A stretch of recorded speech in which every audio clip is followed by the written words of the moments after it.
KTGB, kinetic theory of gases. ठीक है, kinetic theory of gases में हम बात करेंगे आइडियल गैस इक्वेशन की बेसिकली। तो आइडियल गैस इक्वेशन जैसे कि आप लोगों को पता ही है, PV this is equals to NRT।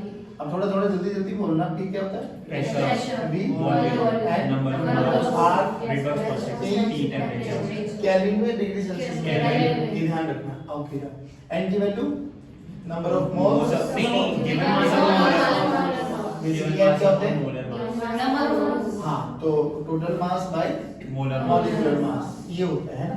आप समझ मेरी बात। अगर हम बात करें इसमें PV, P this is equals to V को नीचे लेके जाऊं m total by m not into R into T into V। तो ध्यान से देखो ये डेंसिटी बन गया, ये डेंसिटी। अच्छा, कोई मुझे बता सकता है ये, ठीक है, मास पर डेंसिटी, ये कोई मुझे बता सकता है ये वाला फॉर्मूला कब यूज करना है हमें? डेंसिटी ये वाला फॉर्मूला कब यूज करें, ये वाला फॉर्मूला कब यूज करें? नहीं, ओके ओके, चलो आ जाओ, परेशान मत हो, आ जाओ, मैं बताता हूँ। मुझे एक बात बताओ, ये प्रेशर है ना, बेसिकली जब ओपन सरफेस होता है ना हमारे लिए, ओपन कंटेनर होता है तो will deal with this one equation, and open surface होता है तो हमें डेंसिटी के बारे में बात करनी है। मुझे एक बात बताओ, हमने हाइड्रोस्टैट्स में पढ़ा था एटमॉस्फेरिक प्रेशर, थोड़ा बहुत आइडिया लिया था हमने वहां पे कि हम चारों तरफ से एटमॉस्फेरिक प्रेशर से घिरे हुए, इसलिए वो एक दूसरे के इफेक्ट को कैंसिल आउट करते, तो हमें अपना वेट ही फील होता है mg, है ना। हमने बात किया था कि अगर 1 मीटर का स्क्वायर ले लें हम, उस पर एटमॉस्फेरिक प्रेशर होता है 1.01 × 10⁵ पास्कल, इनटू एरिया कर दो तो P इनटू A क्या होता है? फोर्स। बहुत स्ट्रॉन्ग फोर्स लगा ना, बट हम तो 1 मीटर की प्लेट को ऐसे उठा सकते हैं आराम से, है ना। याद करो, एक रिजल्ट बोला था कि 80 किलो का मैं और 1 मीटर स्क्वायर पे जब हम लोगों ने एटमॉस्फेरिक प्रेशर को देखा था तो उस पर फोर्स लगा था 1 × 10⁵, जो कि बहुत बड़ा था, लेकिन हम आराम से उठा पा रहे थे। मुझे उठाने में बहुत मुश्किल हो रही थी, बट फिर हम लोगों ने देखा था कि एटमॉस्फेरिक प्रेशर एक दूसरे के इफेक्ट को कैंसिल आउट कर देता है चारों तरफ से। आज का क्वेश्चन ये है कि जब हम सरफेस पे खड़े होते हैं ग्राउंड पे, तो हमें पता है यहाँ पर P0 हमारे पास एटमॉस्फेरिक प्रेशर है ना। जैसे जैसे हम ऊपर जाते हैं तो व्हाट अबाउट प्रेशर, कम होता है, ज्यादा होता है, या सेम रहता है? हाँ, जैसे जैसे हम सरफेस से ऊपर जा रहे हैं तो व्हाट अबाउट प्रेशर, कम होता है। Very good. अब वो कितना कम होता है वो हमें कैलकुलेट करना है। ठीक, अब इसको ऐसे समझो कि यहाँ पर कोई भी एक बंदा खड़ा हुआ है, एटमॉस्फेरिक तो दबा है और हमारा एटमॉस्फेयर 8 से 10 किलोमीटर तक है। ध्यान रखना इस चीज को। हमने बोला यहाँ पे गैस के मॉलिक्यूल्स है ना, एयर के पार्टिकल्स है बेसिकली, और ये सब एयर के पार्टिकल्स इसको दबा रहे हैं, वही तो एटमॉस्फेरिक प्रेशर हुआ ना। हाँ चलो ठीक है।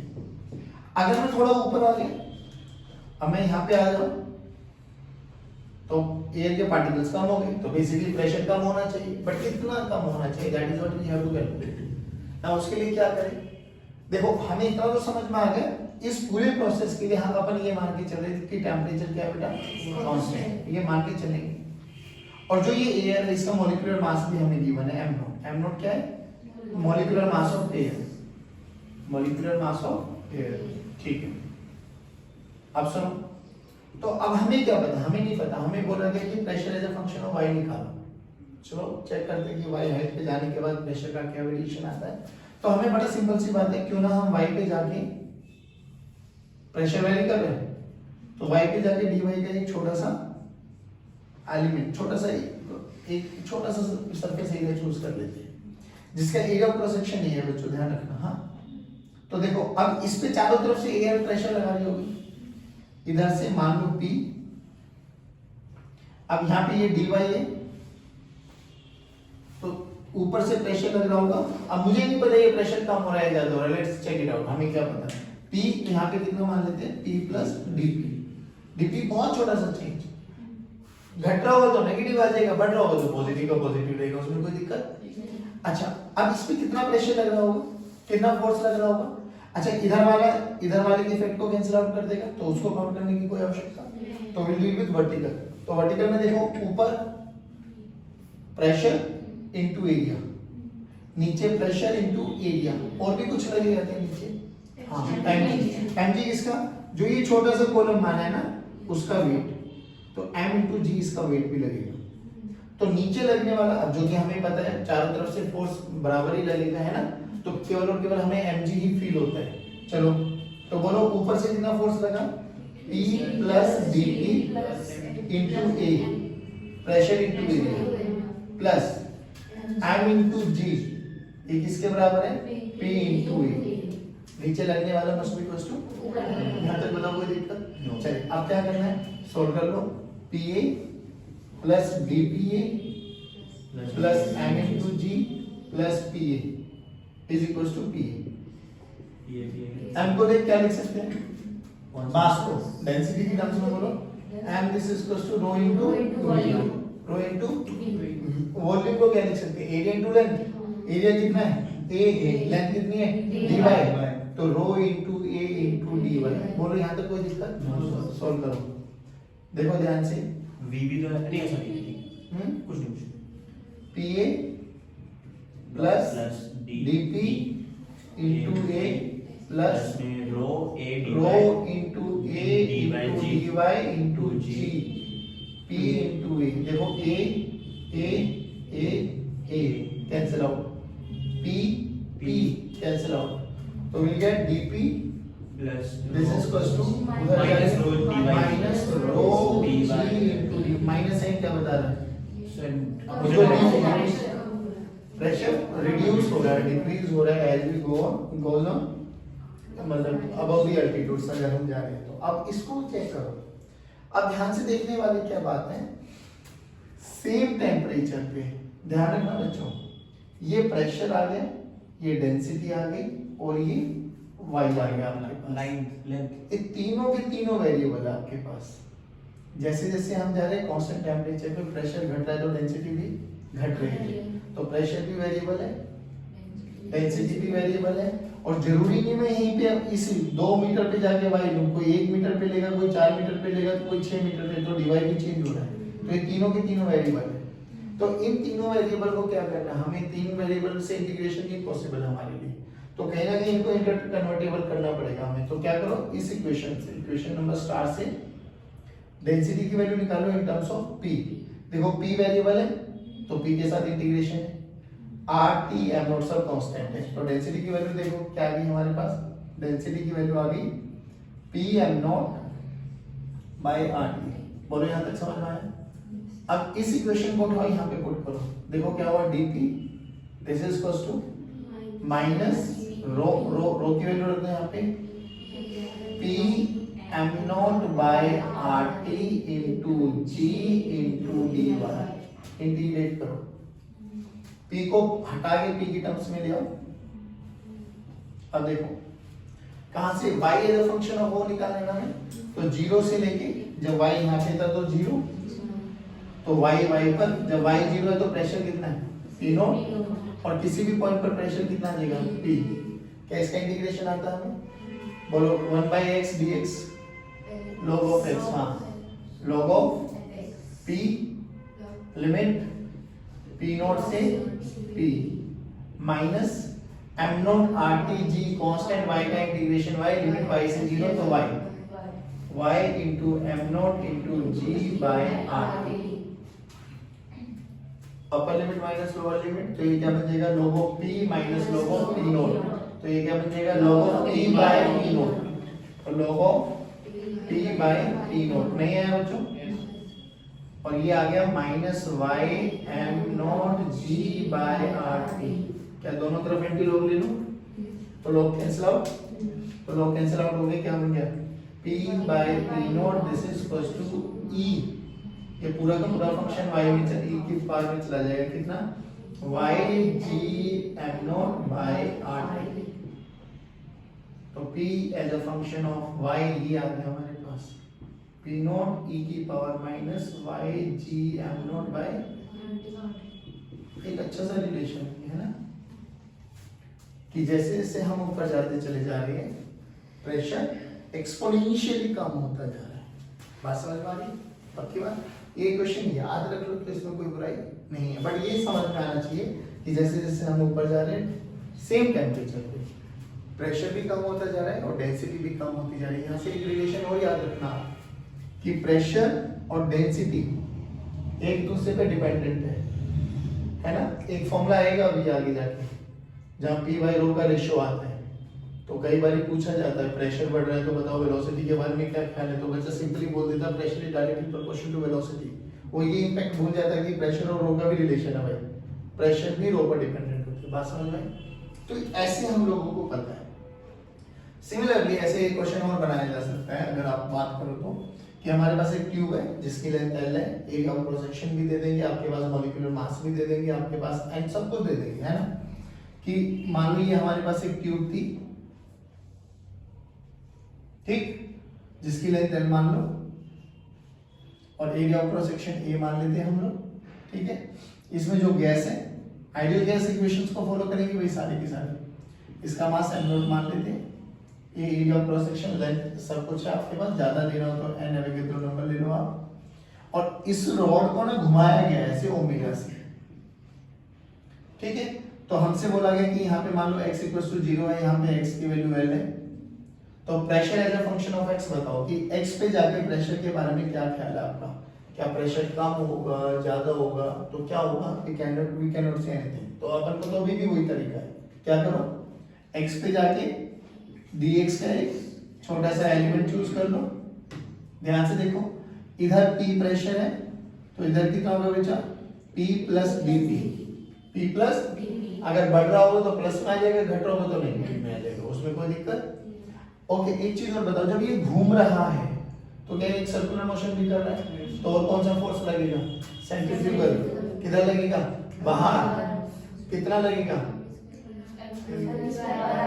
सारे बोलो mv²/r, और ओमेगा की टर्म्स में बोलो mr²। अब r कितना बन जाएगा, x। तो यहाँ पे एक और फोर्स लगेगा dm × ω² × x। नहीं आया तो देखो अब राइट में लगने वाले फोर्स को लेफ्ट में लगने वाले फोर्स के साथ इक्वेट कर दो। एरिया ऑफ क्रॉस सेक्शन ये माना है बच्चों, तो इधर कितना फोर्स लग रहा है, p + dp × a, this is equals to dm × ω² × x plus इधर लग रहा है pressure × area, p × a। Done. अब देखो जो चीजें कैंसिल आउट हो रही कर दो, नहीं हो रही छोड़ दो। dm को क्या लिख सकता हूँ, छोटा सा मास, डेंसिटी रो मान लो, रो × dv, है ना। dm क्या हो जाएगा, रो × dv। dv को क्या लिख सकता हूँ, area of cross section × dx, तो रो × a × dx। नहीं है, सेम वही तो प्रोसेस है बिल्कुल, बस उसमें y में mg काउंट हो गया, इसमें mg काउंट नहीं होगा क्योंकि we are dealing with horizontal forces. खत्म। तो यहाँ पे देखो क्या हो गया, अब रखो एक बारी p + dp into a, this is equals to dm की वैल्यू रखो बच्चों, रो a dx into ω² × x plus p into a। ध्यान से देखो a will cancel out, p will cancel out, तो dp का फॉर्मूला अभी भी कितना बना, रो × x × ω² × dx। नहीं आया, फिर दोबारा वही खेल लो कि रो भी वेरिएबल है, p भी वेरिएबल है, x भी वेरिएबल है ना, x। तो अब क्या करो, रो को वही इक्वेशन रख दो, बोलो dp this is equals to p m0 by r into t x into omega square, x into omega square नहीं, हाँ into dx, है ना। p को इधर लेके आ जाओ, dp देखो यहाँ पे पॉजिटिव आ रहा है सारा काम, तो प्रेशर क्या हो रहा होगा, बढ़ रहा होगा। तो जैसे जैसे आप a की तरफ जाओगे, मतलब L की तरफ, N की तरफ जाओगे तो pressure keep on increasing.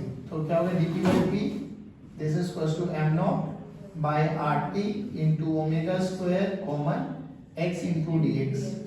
Integration बोलो कहां से कहां, pressure as a function of x निकालना था। अगर कंप्लीट प्रेशर बोलेगा तो 0 से है, as a function of x निकालना है तो 0 से x रख दो कहीं पर भी, है ना, 0 से x। और प्रेशर कितना था, बोलो बोलो बोलो बोलो p0 से p, आप बता दो। P नॉट से P यहाँ पे कितना प्रेशर है? 0 DM कितना कहाँ पे C0 horizontal X pressure same. नहीं वो तो बढ़ रहा है ना, कोई P नोट से P चलेगा।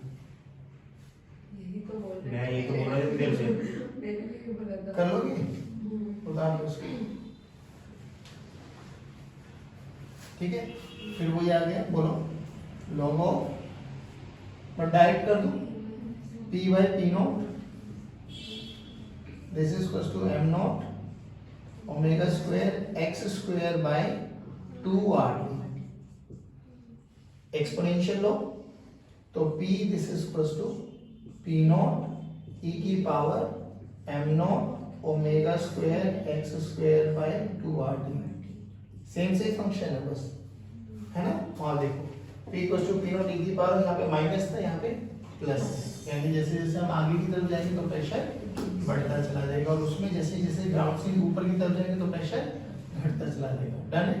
चलिए आप कुछ एजम्पशंस के बारे में बात करेंगे, उससे पहले उतार लो आप इसको। तो हम बात करेंगे आइडियल गैस के लिए, बट आइडियल गैस के लिए हमें ना कुछ एजम्पशंस लेके चलनी पड़ती है। 7 से 8 पॉइंट है जो हमें याद होने चाहिए।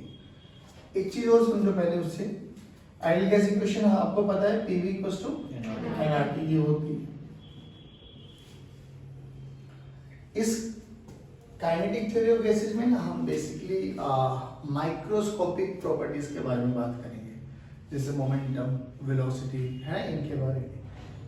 फिर आएंगे मैक्रोस्कोपिक, मैक्रोस्कोपिक में हम प्रेशर, वॉल्यूम, टेम्परेचर, ये सब चीजों के बारे में बात करेंगे। तो केटीजी में हम माइक्रो से मैक्रो की तरफ बढ़ने वाले हैं, ठीक है। उसमें देखो क्या बोला गया, for one gas we consider all the particles are identical, और इसमें n नंबर ऑफ पार्टिकल्स होते हैं, है ना, बहुत लार्ज मात्रा में, ऐसा मान के चलेंगे। और फॉर मोनोएटॉमिक गैस जो भी हमारे लिए जो पार्टिकल्स होंगे ना उनकी शेप हम स्फेरिकल कंसीडर करके चलेंगे। और सभी पार्टिकल का मास अगर आपको मानना है तो आप मान सकते हो कि एक पार्टिकल का मास m है।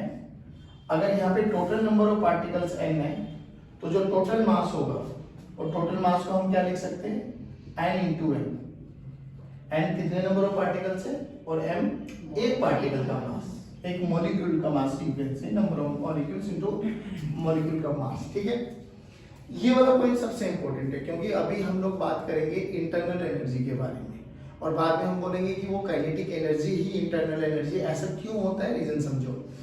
क्योंकि जब हम बात कर रहे थे कि याद करो हम लोगों ने 0 डिग्री आइस से लेके 120 डिग्री वेपर तक लेके गए थे, तो बेसिकली गैस का वो फॉर्म ही तो है वेपर, कि कोई भी मटेरियल बेसिकली जब अपने बॉइलिंग पॉइंट से ऊपर चला जाता है तो वो गैसेस फॉर्म में आ जाता है, उसको हम वेपर भी बोलते हैं ना। और वेपर में क्या देखा था हम लोगों ने कि पार्टिकल्स बहुत बहुत फार अवे है, यानी there is no interatomic separation, there is no interatomic force, यानी अगर हम बात करें वो इनके बीच का सेपरेशन इतना बढ़ जाता है, इतना बढ़ जाता है कि इनके बीच में कोई इंटरेक्शन होता नहीं है। अब याद करो पोटेंशियल एनर्जी के बारे में, जब हम लोगों ने पोटेंशियल एनर्जी के बारे में बात करी थी तो हमने बोला था कि पोटेंशियल एनर्जी होती है because of interaction of particles, है ना। याद करो जब आप लोगों को ग्रेविटेशन में भी बताई थी, वर्क पावर एनर्जी में भी बताई थी कि एक मान लो मास यहाँ पर है और एक मास इंफिनिटी पर है, सेपरेशन इंफिनिटी है, यानी हमने बोला कि तक इन दोनों के बीच में कोई इंटरेक्शन नहीं है। अगर इंटरेक्शन नहीं है तो हम बोलते थे कि यू इनिशियल 0 है। अगर इंटरेक्शन ही नहीं होगी तो पोटेंशियल एनर्जी 0 होगी। तो यहाँ पर हम लोग सिंस इनके बीच का सेपरेशन बहुत ज्यादा है तो हम ये मान के चलेंगे कि इनकी इनिशियल पोटेंशियल एनर्जी क्या है, 0। अब किसी भी पार्टिकल की जब भी वो गैस है, गैस के बाद दो ही एनर्जी होगी, काइनेटिक एनर्जी और पोटेंशियल एनर्जी। पोटेंशियल एनर्जी हम 0 मान रहे हैं तो उसकी जो टोटल एनर्जी होगी वो किसके बराबर होगी, काइनेटिक एनर्जी। सभी पार्टिकल्स की काइनेटिक एनर्जी को जोड़ दो तो वही उसकी टोटल एनर्जी होगी और बाद में यही उसकी इंटरनल एनर्जी भी कहलाई जाती है, ठीक है। अब इसके बीच में जो पार्टिकल्स दौड़ेंगे, है ना, एक कंटेनर में अगर हम गैस डाल दें तो पार्टिकल्स दौड़ेंगे तो पार्टिकल का भी कोलिजन होगा, पार्टिकल दीवारों का भी, जो कंटेनर की होल्स होगी उसका भी कोलिजन होगा। अब कोलिजन होगा तो यहाँ पे मान के चलेंगे जो ये कोलिजन है ना, this is elastic in nature, यानी ना हम उसमें कोई अट्रैक्टिव फोर्स को काउंट करेंगे ना ही हम कोई रिपल्सिव फोर्स को काउंट करेंगे। इलास्टिक का मतलब समझ गए आप लोग कि एनर्जी का लॉस क्या मान के चलेंगे, 0। तो बेसिकली जो कोलिजन मान के चलेंगे वो इलास्टिक मानेंगे, there is no energy loss, ठीक है। अब एक इक्वेशन ये है PV equals to nRT। nRT में जो ये V है ना, that is volume of free space. Reality में क्या होता है कि हमारे पास जो कंटेनर होता है उसमें जो गैस होती है, तो कंटेनर की वॉल्यूम में से जो गैस ने वॉल्यूम ऑक्यूपाइड की है उसको माइनस करके जो V आता है दैट इज V।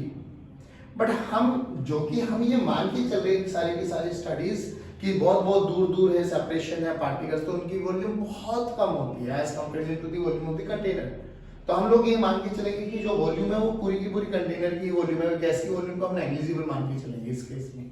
आगे देख, हम इस केस में इफेक्ट ग्रेविटी के इफेक्ट को काउंट नहीं करेंगे। जैसे कि अगर हमारे पास एक कंटेनर है और इस कंटेनर में हमारे पास एक मॉलिक्यूल मूव कर रहा है, तो कई बच्चों का दिमाग चलता है कि सर इसमें ग्रेविटी भी तो लग रही होगी, ग्रेविटी लग रही होगी तो ये ऐसा रास्ता फॉलो करेगा। हाँ बिल्कुल कर सकता है, कंडीशंस। देखो हम जो ये मान के चलेंगे, हम मान के चलेंगे कि इन पार्टिकल की वेलोसिटी ना बहुत हाई होती है, हाई स्पीड से मूव करती है। सोच के देख, इस वाले मार्कर को मैं ऐसे आराम से छोड़ दूं, वेलोसिटी 0, तो ग्रेविटी एक्ट करी, इसको तेज फेंकूं तो जो इसमें डिफ्लेक्शन आएगा ना वो पहले वाले के कंपैरेटिवली बहुत ज्यादा कम आता है जो हाई स्पीड से फेंकेंगे।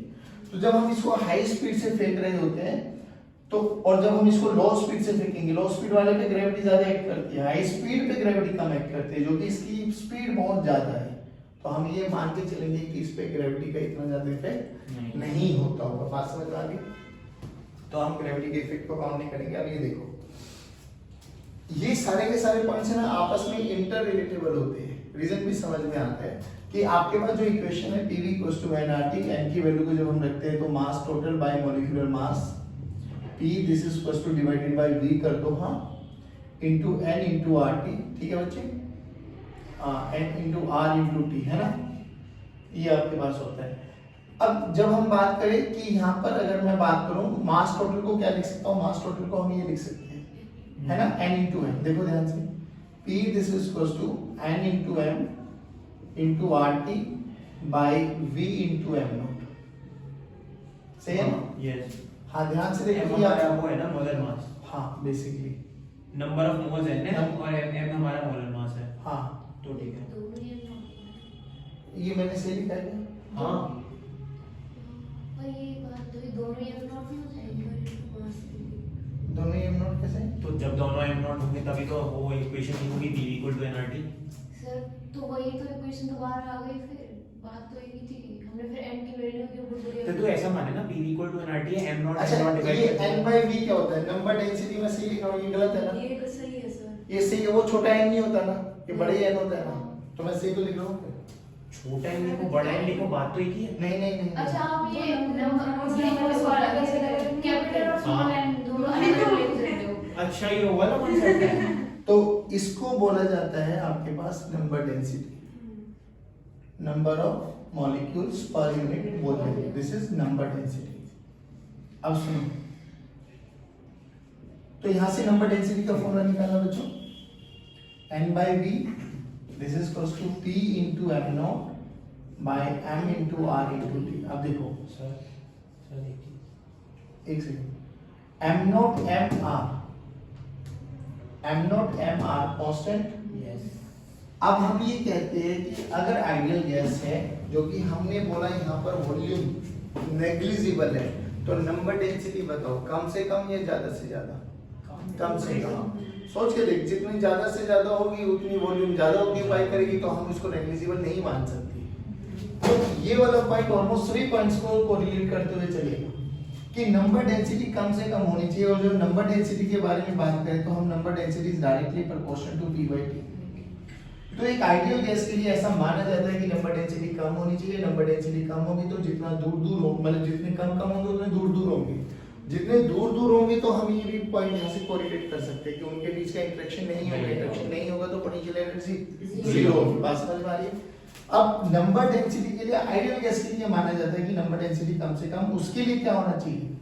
नंबर डेंसिटी कम से कम तो प्रेशर कम से कम और टेम्परेचर ज्यादा से ज्यादा। तो फॉर एन आइडियल गैस ऐसा बोला जाता है, फॉर एन आइडियल गैस कि प्रेशर शुड बी कम से come and temperature should be, ऐसा होता है। तो ये कुछ एजम्पशंस हैं जो आप लोगों को आइडियल गैस थ्योरी पढ़ने से पहले याद होना चाहिए। कल के लेक्चर में हम बात करेंगे Boyle's law, Charles law, Gibbs law, Avogadro law और उनके बेसिस पे ग्राफ और उन ग्राफ की बेसिस पर हम बात करेंगे एक ग्राफ से दूसरे ग्राफ में कन्वर्जन। और इसकी सबसे इंपॉर्टेंट जो एक प्रूफ है हमारे पास कि pressure exerted by a gas on the wall of the container जो 1/3 रो इनटू v स्क्वायर RMS आया वो है ना, ये सुना हुआ। वो कल हम स्टार्ट करेंगे। चलिए जय हिंद। ये वाली